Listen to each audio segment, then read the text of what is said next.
welcome to LOA Today. I'm Walt Thiessen here with Dan Mangina. Today is Tuesday, March the 17th, 2020. Happy St. Patrick's Day to those of you who are of Irish descent. Today is a beautiful day for you, and hopefully you're not allowing otherworldly events to get in the way because it's a good day. It's a good day. So anyway, it's 4 p.m. New York time, wherever you are in the world. Thanks for joining us for another episode of LOA Today, your daily dose of happy. And our friend Alex is feeling a little bit under the weather, so she's kind of going to take the day off and chill out a little bit, do some meditating, and just kind of bring herself into a more aligned space. And, you and I were talking before the show, Dan, that we both been kind of dealing with some stuff. And you said it really well. I'm not sure exactly what you said, but my take on it was you really weren't sure where it was coming from. You just kind of knew it was there and you had to kind of deal with it. And that's what I've been feeling. Yeah, do you know what? I really do believe very strongly in the power of collective agreements. I don't believe that we have to be a slave to the effect of collective agreements, but I do believe that collective energy does have a say in the choices that we should be making for our best. And I think it's just important to recognize that there is a lot of fear-based collective energy being dispersed at the moment. Yes. I've been doing my best to stay away from it, but also battling the idea that I'm not pretending nothing's happening.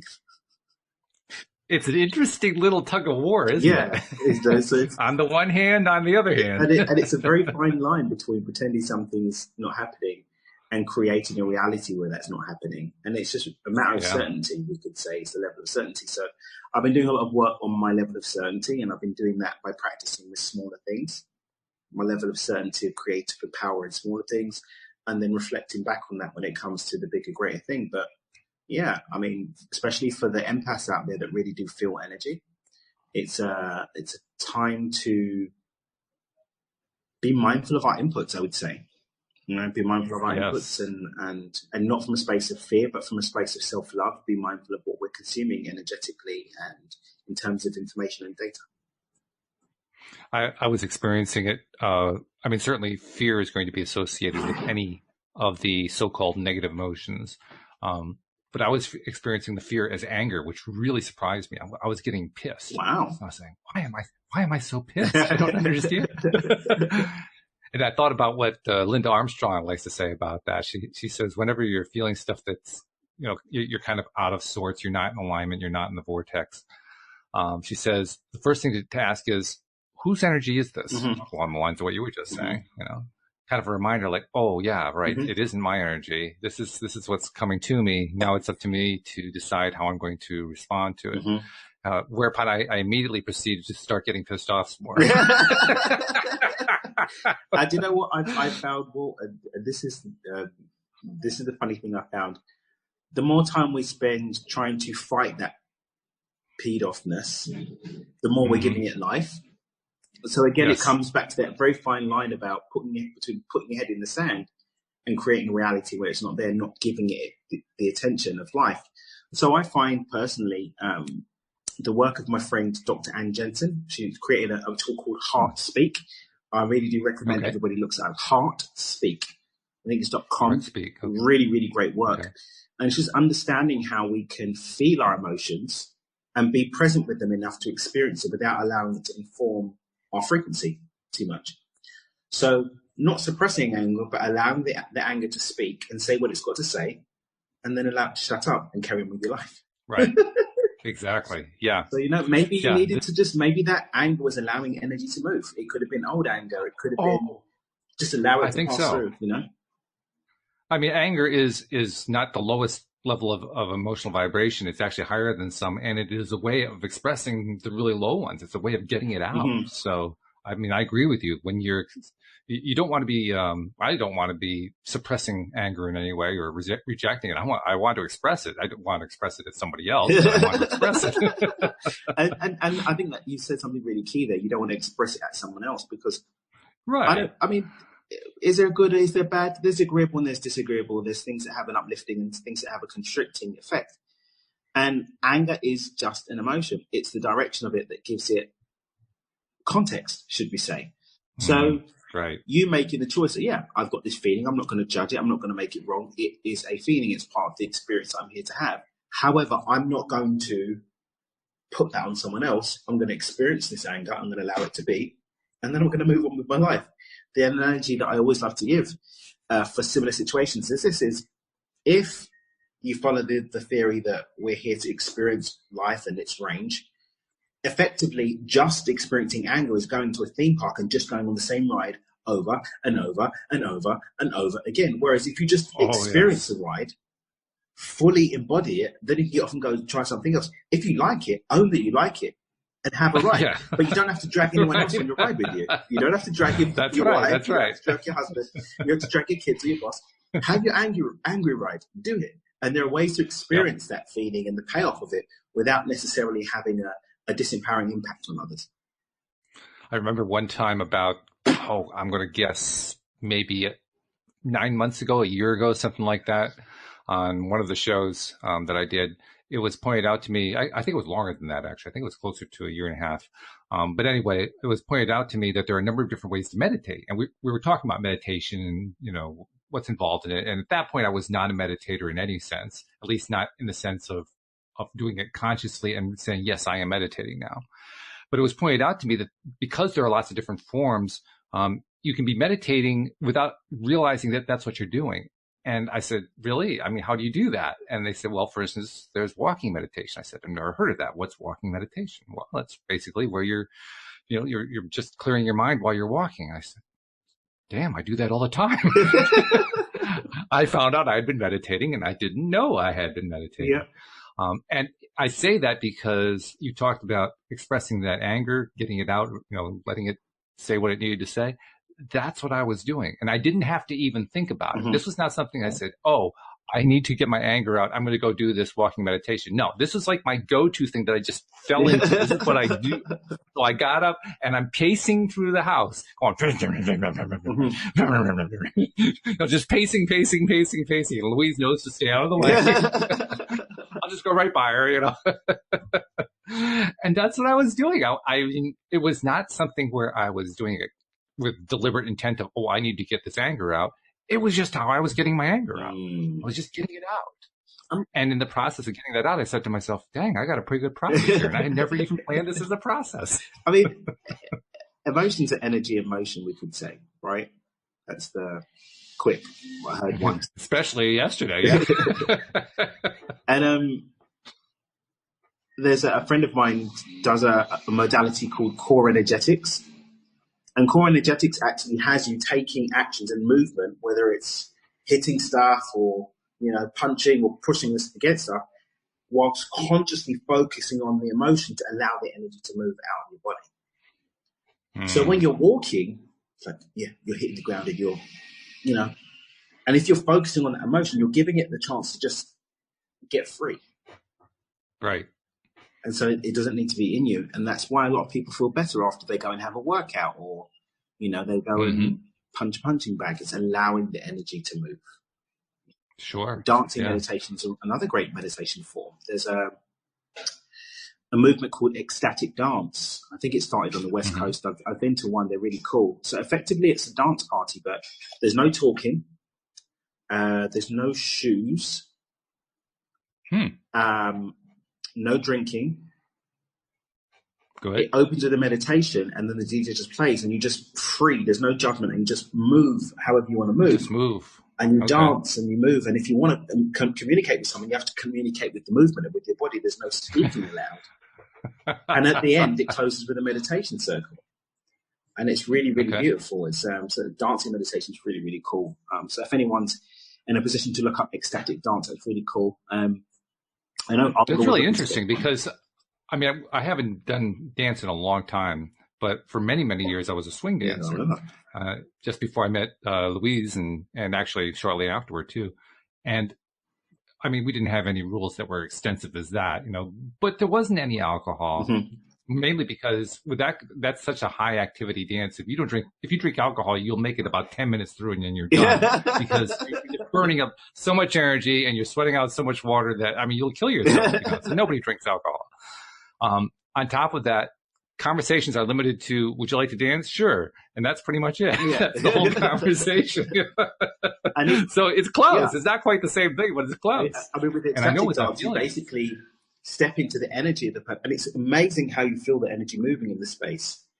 And I remember when I went with my friend, for a while I just sat there on the floor and just allowed the energy to move and just observe the dynamics of what was happening. And there's people that you thought knew each other, they'd never met before, but they were engaged in this dancing communication and just allowing themselves to find a rhythm between, because we're not talking about a 1-2 step or whatever. It's people freely moving and finding a rhythm of their energy as they're moving in unity. I mean, I was in a relationship at the time, so I was a bit contracted in terms of falling into the experience fully. But I'd very much like to go with an open energy field and see what that was like, just experience and mingling of energy with others. Okay. So yeah, ecstatic dance is really cool. And if people get a chance to check that out or something akin to it where you are, I really do recommend it. It's really, really beautiful. That's interesting because obviously swing dancing is a pretty free-form dance, but it does have a form to it. It has there are certain prescribed steps and so forth. Whereas what you're describing is no prescribed steps at all, which is totally free-form. And when you were describing that, now this still has a little bit of prescription to it, so to speak, but there were like 1 or 2 regular dance partners. You get to know everybody in the community pretty much, and there was one in particular who every time I danced with her, we basically violated all the rules. We just went right into almost like we were Fred and Ginger on stage or something. We just went into this dance that moved with the music. I'm sure it had steps, but neither one of us knew what they were. And, so it was partner. We were partnered up. We were in partner position, but that was about it. The rest of it was just movement. And I'm imagining like taking that experience, taking the partner aspect out, and realizing that it would probably feel very much the same thing because that's what we were doing. We were just interacting. We were communicating non-verbally. And we loved it. I mean, when Cynthia and I danced, it was like, this was like one of the highlights of the night was, I'm going to have my dance with Cynthia and we're going to do this crazy wild thing where, nobody else could figure out what we're doing, but we do. We didn't even know what we were going to do. That was so cool. That sounds beautiful. I think there's a freedom from that, right? And I think that freedom speaks to the healing meditative element of being in that space. Especially when there's a really clean space. There's no sexual intent. It's just clean movement. Just 2 people or more. Yeah. In this case, more than two people, but it's just people just interacting. Yeah. Without words. And that is powerful. It takes some doing. I mean, maybe the younger generation finds it easier. I found that like I would have people ask me, other people in the dance committee would ask me, and I'm sure Cynthia got the same thing, what are you doing? How are you doing that? And, we couldn't explain it. So the best I could explain to somebody else was, well, you just have to kind of let go of all the rules. You have to just kind of go with it. And they didn't know what I meant. Now, bear in mind, we were in a community where you did a prescribed dance. So, that was part of the mindset. And that's kind of tough to overcome that mindset if that's what you're there for. But nevertheless, it stumped people, and I think that's kind of indicative of the fact that we grew up in a society, no matter what society it might be, here in America, anywhere around the world, we grew up in societies where we live with proscription. We live with what is expected of us. And we're brought up on that. We're taught it. It becomes inculcated deeply practically into our genetic structure. So it's almost like being asked, overcome your genes for a moment. That's not so easy when you're so heavily self-programmed that way. And first part is recognizing that it was self-programmed. I mean, most of us would say, well, no, that was my society that did that to me. That was my teachers. That was my parents. That was my siblings. That was my friends. It wasn't me. And I think this is where the self-autonomy aspect comes in, like that self-agency of, fair enough, they had a say, but I've got the say now. Yeah, fair enough. It's like accepting that there was something from them, there was an input, but that input doesn't have to be it doesn't have to have a permanent place. The input actually is ephemeral in its natural nature, but the ephemeral nature of those inputs only really takes form when we allow it to be ephemeral. Because what ends up happening is they kickstart by creating it, and then we hold it in place by continuing to agree to it. I'm distracted because I'm looking at the chat. There's a chat going on in live stream with some of our regulars and one person I don't recognize, and it's an interesting chat. It's almost, it's a mostly positive chat, but it's almost like it's got that same kind of dynamic we've been talking about here. Talk about law of attraction, this sort of push me, pull you kind of feeling going on, which is really interesting. So yeah, I won't go into the details of the chat, but yeah, this is something we are all experiencing on one level or another. You mentioned empaths. I think we're all empathic. Yeah, I think everybody is empathic because everyone has an energy body. When I talk about empaths, I'm just talking about people that have got a level of communication with their energy bodies that allows them to perceive it more consciously. So we all have a mind, but we don't all have the ability to communicate with our mind and have a conversation with our subconscious. We all have an energy body, but we aren't always aware of it, or even aware of the fact that we are what we're experiencing and giving other labels to consciously is just an energetic engagement with other people, places, and things. Because everything has an energy signature, absolutely everything. And some people have a greater sensitivity. It's like sensitive teeth, right? Sure. Ice cream, it has a feeling to it. It has a response in our teeth. If we don't have sensitive teeth, we're not aware of the depth of that sensitivity. Someone's sensitive teeth just feels all of it. Oh, God, yes. I'm one of those. So we could say that energy is ice cream and we are teeth, and some of us are more sensitive than some of us are. That's a good analogy. It's true. Because not only is it easy for me to identify with, because I do have sensitive teeth, but my teeth are so sensitive that I can become overwhelmed by it. Wow. Get some cold ice cream on my teeth, particularly the back teeth. Oh, my God. I'm practically comatose. It's really overpowering. And I think, empathic abilities can be fine-tuned and you can learn the rhythm of your body. And I think, especially when people understand that there are so many different ways to communicate with non-physical spaces, some people are more clairaudient, some are more clear visual, some are clear cognizant like me. Like, we all have a way to communicate with energy. And we all have a different way that we process energy. And we can actually tap into that and strengthen it. Or we could pretend it's something else, or we might not even believe in it and therefore not have the ability to tap into it, right? But it doesn't negate that the energy is there. It's been demonstrated to be real. It doesn't negate the fact that you can take pictures of somebody's energy body now, so we know that's real too. Yeah. Right? Yeah, that's interesting. I haven't seen one of those in a while, but people have found ways to do exactly that, and I didn't know that was possible. That's pretty cool. So there we go. Auras. By the way, I got to ask you about the T-shirt because your T-shirt says "Certified Dreamer." I'm just wondering how you get certified. I am the Dreamer CEO, so you've got to come through me. Okay, all right. Yeah, I want to do a version of this with the social media blue tick. Okay. That's the next stage, I think, but we'll see. And I presume that this is dreaming in the sense of conscious creation dreaming rather than I'm asleep dreaming. Yeah, dream with your eyes open. It's one of mine, so it's all about recognizing that our life is a waking dream and that we can live it lucidly just as we do our sleeping dreams too. But it just requires learning how to access that level of lucidity and therefore take that conscious dominion that's available to us and direct the events of our waking dream state. Yeah. That conscious creator aspect is really what is one of my biggest motivations when it comes to doing this podcast. Nice.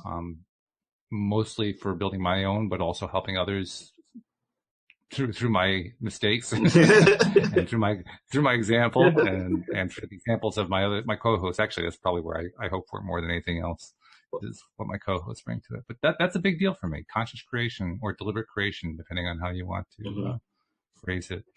Yeah, that's a really big deal. And when we're dealing with energies like we're dealing with right now, these really unpleasant energies, these energies that like you're kind of wiping them off your arms, because it just doesn't feel so good.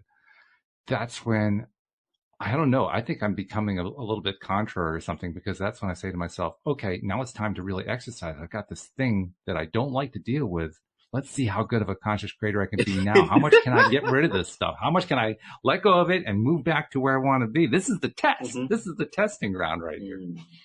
I mean, And there's so many. I think it's probably healthy. I'm not 100% sure, but I think it's healthy. Well, I think, again, for me, it all comes down to perspective. There will be some people whose perspective at a subconscious level is they're doing that in order to skip high school football and jump straight to the NFL and wonder why they can't get a single pass off. And then say, look, I could never play football, right? And some people have been training for this all their lives, and this is the opportunity for them to upgrade and go to another level. I was speaking to a friend of mine earlier, and we're talking about the fact that a lot of people's stuff is coming up in this energy, and it's shaking things loose. Yeah. That this is an opportunity to upgrade, or it's an opportunity to move backwards, and it's up to us which one we choose. It's all about, it's an opportunity to do something that there's always an opportunity to do, but the highlighting makes it more apt opportunity to do it, because the opportunity to upgrade is there every moment, but there's not always such a screaming offer to step into that opportunity. Screaming, yeah, that's a good description. A screaming offer. That's what it feels like, doesn't it? Yeah. And there are some friends of mine that are looking at the fact that Mother Earth is healing, and that maybe Mother Earth created this specific situation because there's less pollution happening now. The skies are clear over some industrial countries because everybody's at home and not polluting. I think I've become so self-programmed to what we talk about here that I've gotten to the point where I don't give it much credence to any outside force creating my energies. It's like, no, I know it's me. Yeah. I've tried to get away with it before, but my conscious mind won't let me get away with it anymore. I mean, for me, this has been a perfect example of a concept that I've been working on called quantum layovers. I don't know if I've mentioned it on the show. No. Tell us about that. So quantum layovers is a way that I'm playing with describing how comes, if everybody's creating their own reality, why some people end up co-creating realities. And that's why I started to come up with quantum crossovers, because if everything is a series of quanta, which is what's been scientifically demonstrated to be true. Whoops, we lost a video and an audio feed there. Oh, there we go. Hello. Yeah, sorry, somebody tried to call me. Yeah, my godmom's trying to call me, and she will keep calling. So oh, no. I may have to tell her that I can't talk now at some point. Well, tell you what, because I mean, I always do. Yeah, I always do promos. What? And, oh my goodness! Oh yeah. Well, tell you what. I'll take a couple minutes to do promos. You can get a message to her, and we'll reconnect. Okay, let me just quickly do that, then I'll explain the quantum crossover. Right. Okay. So while Daniel's off taking care of his stepmom, his grandmom, we don't want to annoy her, especially if she's trying to call from Africa. But I basically want to invite you to become a subscriber to the podcast. Very simple to do. Well, fortunately, most of you already know how to do it. These days, people are pretty savvy about that. But sometimes, some people just haven't really played with the technology enough. So it's pretty simple. We've set it out on the homepage of our website. Just go to loatoday.net. And at the top of the page, you will see instructions on exactly how to do it. It's usually about a click or two, sometimes 3. It depends on your device and what software you have installed. But for most people, it's going to be pretty quick. And then after that, you get all 5 of our episodes Monday through Friday coming right to your smartphone or other device that you use Monday through Friday every single week. And you get basically 5 hours of programming a week. That's a lot more good feeling programming that you're going to find anywhere else. Let's just be perfectly honest about that. There just isn't a whole lot of really, really positive programming out there, and that's what we try to bring you. Also, check us out on YouTube. Not many people are watching us on YouTube. By comparison, we have a lot more podcast listeners, but that's okay, and it's growing. And the reason to check us out on YouTube is you get to see us, because we live stream this to YouTube while we're recording it.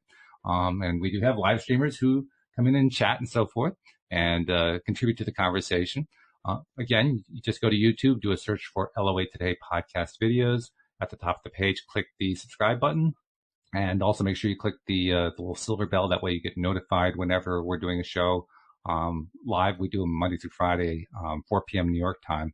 But you also get notified after the fact if you miss the show that you can go check out the live stream or the recording of the live stream. So 2 ways to do it. Do it through the podcast recording or the podcast subscription, and subscribe to us on YouTube and catch us both ways. And looks like Daniel's back. I mean, it looks like perhaps he's dealt with mom there. So hopefully he's kind of working his way back in. We'll see. There he is. Yeah. We're back. We're back. All right. So promotional message is done for the day. That's a good thing. Fabulous. And I haven't mentioned it much in the last couple of weeks, but the numbers are continuing to hold solid and grow it. Right now, the growth pace has slowed a little bit, but it's a nice steady pace that we're going on. And I mean, it's gotten up into numbers now where I'm starting to get really excited about it. Because for the longest time, my listenership was really, really small. Mm-hmm. And then it just started to climb and started to climb. And it was one of the things I was trying to manifest into my life. I wasn't doing any promotion other than here on the show saying, become a subscriber, you know, but I wasn't doing advertising or, you know, doing all the SEO stuff or all that I wasn't doing anything like that. I was just doing the show and just pure organic LOA, you know, draw it into your life and people are showing up. How cool is that? So yeah, that's good stuff. The evidence becomes manifest. It does. Yeah. You know what? One of the most interesting parts of that is trying to come to terms with, oh my God, it really is there. It really is coming, you know, noticing that is really, I really did manifest this. This is really happening, you know, because we're so trained by our societies, by our, you know, the people we respect and so forth, to believe that, you know, this woo-woo nonsense is just woo-woo nonsense. And, you know, the only thing that really is spiritual is if you're a Christian, and beyond that, nothing is really spiritual. And basically, if you're investigating anything that's outside of that circle, you're crazy. You're just plain crazy, you know. So against that backdrop, here I am trying to, what's that? Or of the devil. Or of the devil. Oh, well, yes, even worse. Even worse. Yeah. So against that backdrop, trying to come to terms with, okay, I'm going to deliberately use my emotional and thought process to attract something in my life and have it show up. It's almost like, is this allowed? Am I permitted to have this? Is this real? I'm just making this up. No, this can't be real. It's a funny thing, but that's what I experienced. Yeah. And the fact is, it's just the level of certainty that you have in whether it's real or not is what's going to affect whether it's real or not. I know. That's one of those weird conundrums. Yeah, I mean, I really started to, I think I shared with you, when I really started to have a really deep existential crisis as I started to really dig into the lucid living stuff, as I was learning more modalities and digging into different things and doing different experiments and starting to see results of certain nature. I was like, nothing's real, nothing matters. I'm playing at the edge of consciousness the whole time. Like none of it. Okay, well, okay. And I really started to feel the meltdown because it's just like, I'm just here at the edge.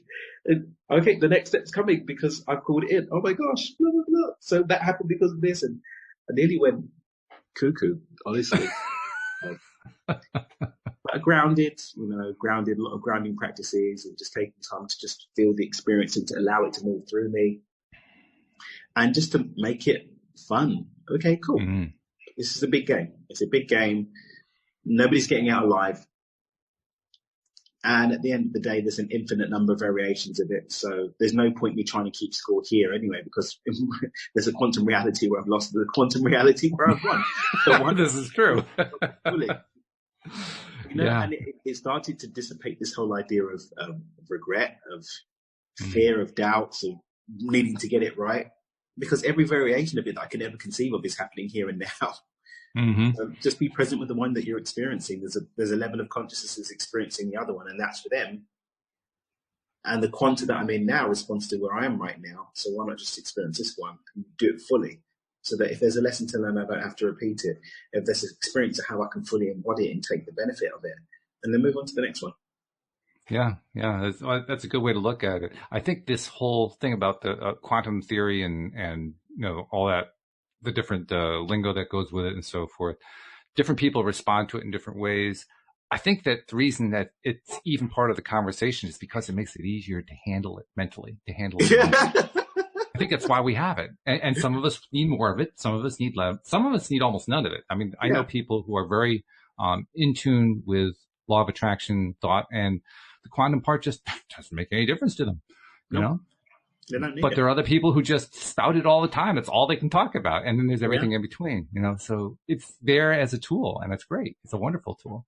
I think, again, it comes down to the belief of what you need and what you don't need, Mm-hmm. So I still have some levels of belief system tied to my need for structure around my Asperger's.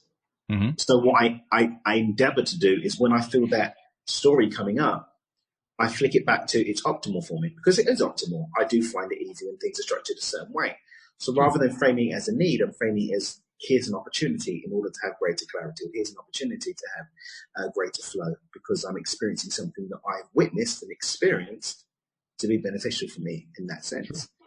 And by doing it that way, it becomes less of a task and less of a constricting thing that this is the only way things can happen for me. Ultimately, what we're really doing, all of us, is we're following the teaching of Abraham, even if we're not doing it explicitly and consciously, Abraham Hicks. Because Abraham Hicks teaches, well, you basically are here to experience the contrast, identify what you don't like, and say, I don't want that, I want this instead. And it's always, I like this, I want this, I like that, I prefer this, I like that, I want that, I prefer that. That's what we're saying. So when we're talking about quantum theory, okay, do I like it? Yeah, okay, then I'm going to use it. Do I not like it? Okay, well, I don't have to use it. It's really just down to that. Do I like it? What do I like? This is the whole thing of agreements. I did a video for my Micro to Millions class yesterday, because I just wrapped up. I think I did about, 2 months every Friday of doing like a universal law, specifically around abundance and speaking about different universal laws. Mm-hmm. And I wanted to do a header video because I'm using it as like a bonus thing for something else I'm doing. And I wanted to have a video that headed out that series of videos and gave an explanation of my viewpoint on it, so that people understand what I'm spouting in these videos and why I'm presenting it. Right. And the underlying thing that I gave that really speaks to what you just said is, these are all just agreements that you can subscribe to or not. And all an agreement is a belief system that you have enough belief in, or enough certainty around the truth of, that it starts to inform how you experience your reality. That's it. And some of these agreements have been given sufficient strength because enough people believe them and it's been given life. Quick tangent, I go back to I think it was a short series that had Sam Neill. It's about 15, 20, more than that, 20, 25 years ago, about Merlin and Camelot. No. And in that show, the way that they eventually defeated the big nemesis of Morgana was that the whole underlying thing was magic was real because people believed in it. Mm. And she was losing her power because people were stopping believing in magic. And in the end, instead of trying to fight her, Merlin just said, this is what I'm going to do to end your reign of terror. I'm just going to forget about you. Mm. And we're all going to forget about you, and we're going to take back our power. Mm. And that's how they defeated her. They defeated her by taking their attention away and removing the power of the energy that she was getting. And for me, that's how collective agreements are. It's something that's been given sufficient fear to become real. My firm belief around this whole manicness going on right now is that the fear energy has created a collective agreement that's giving it more life than it had to have, because we're dealing with something that's as dangerous as it's been said. But the danger is becoming real now because enough people are subscribing to it. No but doubt we don't about have it. to subscribe to that collective agreement, which is what my work is right now, not subscribing to the collective agreement. And so when we're talking about universal law, when we're talking about quantum theory, when we're talking about all these things, what we're saying is, here is an agreement. Now, it has some life to it because enough people are subscribed to it to give it life. Sure. There's a threshold where it becomes real. Mm-hmm. So guess what? Ask yourself, does this agreement empower you and expand you and serve you? Having that in your informing your reality, does it serve? Yes. Subscribe to it. No. Step aside. Let it go. Mm-hmm. And that's how I endeavor to lead my life. Everything is a placebo or a nocebo. Everything is an agreement and everything's a story. And our reality as we witness it is just the combination of stories, narratives, agreements, placebos and nocebos that our mind accepts and believes is true, and therefore runs a program against that lens, and we call it our life. Sure. Yeah. Because ultimately what we're talking about here is just going with what we want to be focusing our attention on. It's just that. Mm. I mean, you just said it in a very eloquent and expansive way, but that's what it amounts to. What do you want to give your attention to? It's just that. You don't want to give your attention to that craziness that's out there? Guess what? You don't have to. Hooray! Exactly. It's a wonderful thing to have choice. And it's something that can't be taken away from you. That's I think I love the story, the way you told the Merlin story. I mean, that's really the best version of it I've ever heard, because it's beautiful. But it shows also the mistake that Morgana makes in that story, the way that story is told through the version you told, because she believed that her magic was dependent on what other people would think of it. Mm-hmm. She didn't realize that the magic only depended on what she thought of it. Mm-hmm. And that's all that mattered. Mm. So I think that's the difference between conscious creators and energy vampires, because there are people that depend on other people's energy to have life.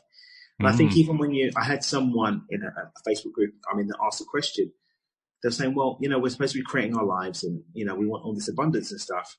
But what about these movie stars and film stars that get everything that we're chasing after, and they're so sad that some of them even go to take their own life? And for me, I think that goes down to they were still externalizing that validation, externalizing where their energy comes from instead of it coming from inside of them. And when they reach the point where they recognize and realize the truth of the fact that, hang on a minute, there is nothing coming from those people. They're still feeding themselves too.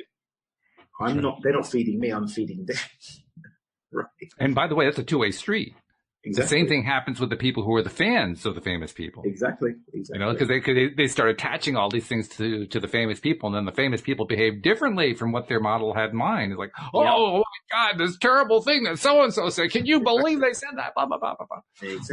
Exactly. And we have the same thing. I remember when Hulk Hogan apparently, I don't remember the full details of it, but Hulk Hogan apparently said something racist or small-minded or something that could be conceived as being racist, and that was the end of his stuff. Mm-hmm. And then there's more stuff now about, with the whole Me Too movement, and people looking at stars and people in entertainment and looking at their behavior, and then starting to get really, really sad and angry about the fact that they've given them their love and attention. Yep. Mm-hmm. When, people were being who they were, and some of them are flawed. Some of them are flawed in a way that's darker and has far further reaching effect than others, but flawed all the same. And really, they should have been looking to themselves anyway. Mm-hmm. And this isn't about the people that have done things that have hurt others. I'm just talking about where we give our attention, where we give our power to, versus holding it inside. Right. Yeah. Because here's the thing. You're going to follow and get all upset about the people who are behaving in ways that we find to be inappropriate, who are, basically giving their energy away in ways that harm themselves as much as they're harming anybody else, and they're harming others too. But just by giving them all their attention, we are deliberately allowing and choosing ourselves to experience the same level of harm. Mm-hmm. We don't really want to have to admit that's not an easy thing to admit. I mean, let's be perfectly honest, because it's supposed to be their fault. Yeah. Really, with that kind of thing, it's supposed to be their fault. And here we are having to say, oh, yeah, but you know what? I'm giving energy to it. That's not easy. I mean, as soon as we give it thought, whether it's agreeance or a grievance, we're tying ourselves to it and giving it our energy, and therefore bringing it into our experience and opening ourselves up to it. I had the same thing with a friend of mine, found out some disturbing stories being told about a spiritual teacher of hers, and proceeded to, on social media, cut up all references to him. He's not my guru anymore, and blah, blah, blah. Mm-hmm. And, now the massive benefits that she's had from the spiritual practices associated with this guru, this teacher, she's even considering whether she still wants to follow through with those practices either, even though those practices have served her in a certain way. Mm-hmm. And it's in that instance, again, it's, well, the power's within you to witness, well, hang on a minute, the practices that I learned or the information that I got from this person or the entertainment I got from this person was good at the time. Am I able to separate? And I'm not talking about allowing people to still be in the public eye and still be in a position of trust. I'm just talking about what we do with what we've learned or had from them up until that point, when our viewpoint on them changed because the facts changed, right? Mm-hmm. If someone's information has helped me and created change in my life, them being a harmful person doesn't change the quality of the information. It will change the way that I relate to that person, or the way I think of that person, the energy I give to that person. But it doesn't need to inform or take away from the beauty of what I got from the gift that was presented by that person. Yes, people that have done harm to others, I believe in the social contract. I subscribe to the social contract that there should be repercussions for that. Repercussions that are more towards guarding other people being harmed. I don't necessarily believe it's humanity's job to punish others. I think that nature has a way of doing that in and of itself, and that people get what's coming to them. But I don't think it's important to protect people from harm that aren't in a position to protect themselves. Yeah, I can subscribe to that. Sure. But at the end of the day, you're right. It all comes down to our relationship to that information. Our relationship to that information, our relationship to those agreements, our relationship to the benefits or pains of those experiences and what we do with them, the choices we make around them, how we integrate them, and the choices that we make going forward with them. What's so cool, I think, is that if we are kind of willing to step back for a moment, we can realize that, well, okay, I associate this really lovely thing with this really awful person, and I don't want to have association, so I'm going to leave that alone. I'm just not going to use it anymore, even if it's got some value to it. And later on, I can decide, well, you know what? I'm going to take the stuff that has value and leave the other part alone, and that's okay too. And you can take the tool and pick it up. You can put the tool down, and they're both perfectly acceptable solutions. Yeah, you can do it either way. Do it, what goes great. Yeah, everyone has a right to choose what they're going to do, and it's all about agreements. I mean, I had a spiritual teacher nearly 20 years ago, and there was a lot of stuff. I had about 5-6 years when I walked away from what I'd learned from that teacher, because I didn't agree. I saw some of the things that were being said in a different light, and I fell out of alignment with that.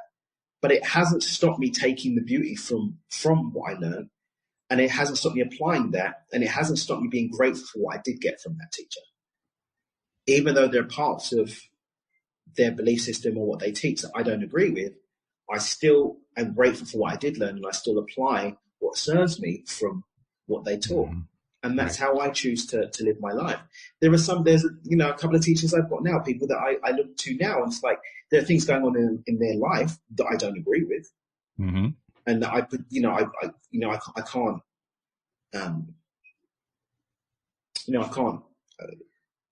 can't get down with, is the long and short of it. Sure. But I still endeavor to separate the person from the message and to take the blessing from it, right? Because we're all human, we're all flawed, we've all got things that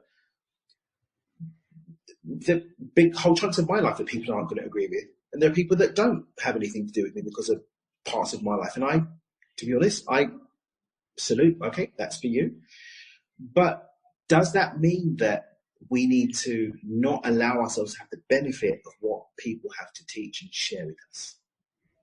And I say I do my best to not let that be the case, not to cut myself off from my advancement and development because of someone just being human. Exactly. And by the way, I have on numerous occasions talked about my own struggle, so to speak, with formal religion, organized religion, particularly Christianity, because that's what I was brought up in. But there are also pieces of it that I really like. One of the pieces that I really like is the saying that says, "Let he who's without sin cast the first stone." Yeah. and what that has actually taken on new meaning over the years for me. It has the meaning that the church originally teaches with it, but it also has a secondary meaning that I think should have been taught along with it. That I've learned only in the last couple of years through the conversations that I've had with Cindy Chavez talking about Neville Goddard, because Neville points out that the word sin has a very specific meaning. It's not the meaning that the church likes everybody to believe. The sin has the meaning of the church of, hell and damn fire and all that kind of stuff. Yeah. No. But the actual original, if you look at the etymology, the origin of the word, what it means is to miss the mark.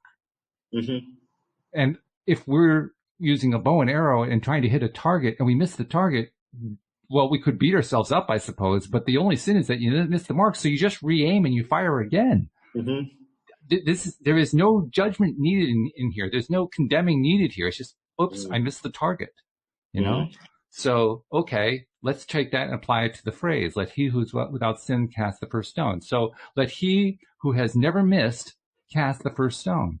Mm. Oh, well, I guess no one's going to be doing any stone throwing. And even if they did, I'd like you to hit the target anyway. That's right.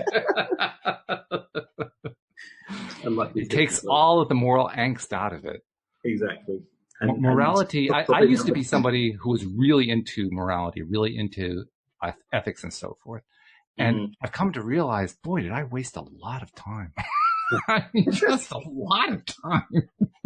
And it's a good thing that I did because I needed to. It's kind of along the same lines as we talked about before about having to work something out. You're feeling angry, you have to work the anger out. You have to kind of get it out and let it express itself. And that's essentially what I was doing. But at the end of the day, having worked through it all, I finally came to the conclusion that morality really doesn't serve me.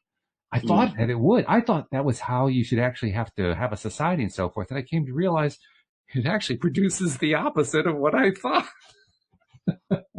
That was pretty mind-numbing when I came to that conclusion. When I finally realized that everybody having to live for everybody else's ideal of the way people should behave is just deadening. It's a deadly way to live. I said, "Oh my goodness, that's not what was promised to me when I first started studying that." Right? That wasn't the promise at all, but that's what it turned out to. Yeah. And you know what? Who cares? Oh, thank you. You just dismissed 30 years of my life. No, I appreciate that. but this is where the existential crisis comes in, because it's like, yes, okay, and all of those years no longer are real. What happens is we have the now, and in the now you have the opportunity to pull from that in order to experience a beautiful now and to plant seeds for more beautiful future nows. It's true. Yeah, it's true. Right? So you've taken the beauty of that and you've said, okay, it's about missing the mark. And all of the other stuff is about how do I feel as I'm going through this adventure where I'm taking shots and sometimes I'm missing the mark and sometimes I'm hitting the mark.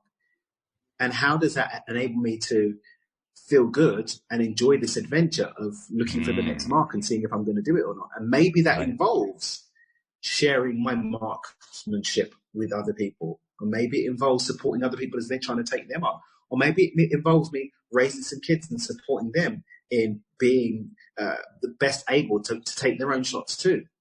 And maybe it doesn't. Maybe I'm just going to have some cats join me while I take some shots. Who cares? What matters is right here, right now, as I reflect on all of these possibilities, how do I feel? Yes. Does it feel good? And if so, I'm on the right track. And if not, I'm going to take another shot. What it ultimately helped me to do was to let go of the idea that I had to have other people behave in a certain way for me to be happy. Which was a huge thing to let go of. I love that. And I'm very proud of myself for having done that. I kind of wish I'd done it a little bit quicker, but nevertheless, it took what it took, you know, and I got there. I mean, you mentioned earlier how, you know, you kind of trust that nature is just going to take care of situations where people harm others and so forth. And I agree with that. It's definitely going to happen that way. No morality is needed. It just happens. I mean, you know, there is so many people with so many forces that because we're all using force, aren't we? Not in necessarily the negative sense, but we have this power, this force that we all use. Whether we're using it consciously or unconsciously, we're using it. There are plenty of people using it out there. I mean, they're all using it, right? You know, so it's going on. It's going to happen. It's going to continue to produce, you know, consequences that come out of, shall we call them, unfortunate actions that we often choose to take. I mean, personally, I don't choose, but sometimes people choose. It's all built in. There is no need to police it. There's no need to. It just takes care of itself. And that is what a release that is. Now this is one of the few ways I can buy into the Ayn Rand metaphor. I feel like Atlas was just shrugged, like, oh God, what a great relief that is to get the world off my shoulders. Because that's what that is. That's letting go of all that. I had all this responsibility I was carrying that I didn't need to carry. Carrying it just because we subscribe to a story that's what we're supposed to do. That's right. And it's a story that we can put down. We can set aside, just like every single story that's going on in our lives. We can set aside all of them because none of them need to be there. Because to say that any need to be there means that we don't have infinite possibility. That's true. Yeah. And the second that we start to restrict infinite possibility, that's it. And like you said, since all we really have to live in is the now, which is a good thing, then when you let go of it, once you realize you've let go of it, it's really gone. Mm-hmm. It's really done. I mean, you may still feel, I still at times feel like, I guess you might call it the vibrational echo of it. Yeah. I still feel that, you know, but it's not part of my life now. It really is gone. And the echoes can end too. The more that becomes true.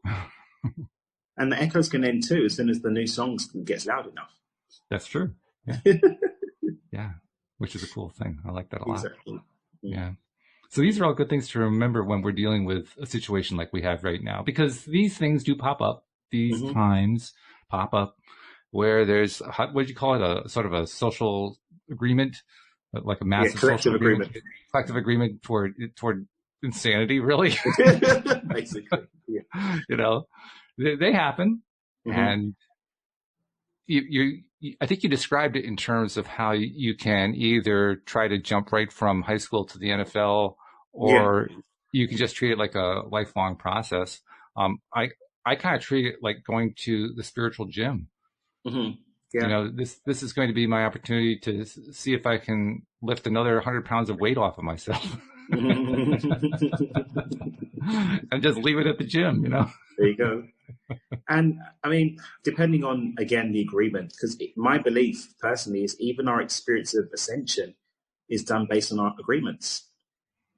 So even the soul's journey is a matter of agreement, because there is only one ultimate truth, and that's the oneness of divinity, the oneness of source. Everything else is a story that occurs on some level, which is framed by beliefs that are held on some level of consciousness. So personally, my personal belief that I subscribe to is that I don't have to keep running around on the interdimensional hamster wheel, that there is a path to moving beyond that and returning back to source as consciousness, and that can happen by me taking the time in this lifetime to break free of the story that I need to do anything other than just return to source consciousness. And that's what I'm endeavoring to do. And that for me is what true transcendence or true nirvana is. You know, I don't believe that I need to don orange robes and walk barefoot through the mountains of India to do that. I think I can do it sipping cigars and driving Ferrari, personally. I'm just going to have some fun seeing which way it works out. And if I don't get it right this time, we'll try again. We'll take another shot. It's not like there's a limit on our time. I mean, you mentioned earlier, we don't get out of this alive. I actually don't even think about it that way anymore. I mean, yes, I understand what you meant by it. Yeah. But I've actually gotten to the point now where I don't really think of death. I don't know how else to say that. I mean, I do. It does crop up in my mind from time to time, but most often I'm just thinking in terms of, it's just, okay, I got up off the stage. That's what dying is. I got up off the stage. I'm still alive. I'm just not, pushing air in and out of lungs anymore. Doesn't mean that I stop being, doesn't mean that I stop doing, doesn't mean that I stop all the things that I am. I just continue, so why get all excited about it? Okay, I got off the stage. What's next? Just so simple. Yeah. It's, I'm trying, I have been trying and succeeding for quite some time to internalize the Abraham message. And I love the way Abraham says it. Louis DeSouza and I talk about this a lot. They deliberately treat death with disrespect, intentionally. They want to make it as disrespectful as possible. They don't want to insult people, but they want to be just disrespectful to this whole idea of death, to take the sting away from it, and to basically help us retrain ourselves into realizing it's not that big of a deal. Because it really isn't. It really isn't that big of a deal. So, okay, just be disrespectful of it. And it works. Taking that route really does work. If you feel, boy, talk about taking 100 pounds off at the gym. Taking really 1,000 pounds off at the gym. No kidding. No kidding. Yeah. Pick your highest weight level. That's what comes off. It's just that big. Yeah. Yeah. It's huge. So, well, every time that we do a show, we do it with the goal, and at least I do it with the goal of trying to help everybody achieve a higher level of happy. That's what we call it, the daily dose of happy. Mm-hmm. And in the midst of this craziness that's been going on, once again, I think we did it. Brilliant. So thank you very much for your contribution to that. Because thank you for the opportunity to be a part of it. It's wonderful. It's a wonderful thing. And ultimately, I talked earlier about how sometimes I'm kind of amazed, like, wow, I really attracted this audience. Wow, I really attracted this podcast. It really is, it just coming into my life the way I hoped it would. Mm-hmm. And on the other hand, it's like, well, yeah, so what's your point? Of course, it's what's happening. That's what you've been attracting. And that's cool. That's actually a cool viewpoint, because that's a viewpoint that tells me we're not done yet. We've just barely begun this journey. This journey is about to get really, really exciting. Like, just scratching the surface. Just scratching the surface. Yeah. So very good. So thank you, Daniel. Appreciate it very much. Thank you, live streamers, and especially thank you to our podcast listeners as well. We'll see you all next time here on LOA Today. Goodbye.